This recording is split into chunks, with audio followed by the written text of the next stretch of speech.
All right.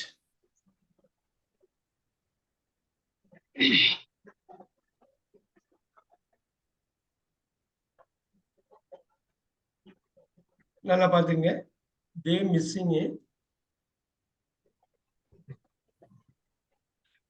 இப்ப நான் ஒரு ரிவர்ஸ் ஒரு இது பண்ண போறேன். இந்த சப்ஜெக்ட் மட்டும் ஸ்ட்ராங் பண்ணணும், ரொம்ப முக்கியமா ஸ்ட்ராங் பண்ணணும்.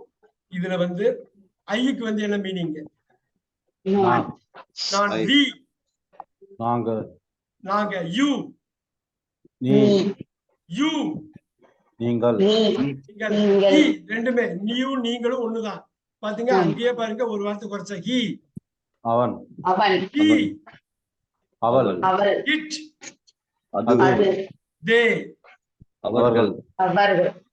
கட்டாயமா நீங்க அடிக்கணும். இது வந்து விடவே கூடாது, விடவே கூடாது. ஏன் தெரியுங்களா? இது சம்பந்தப்பட்டது கொஞ்சம் கத்துக்கிட்டு திருப்பி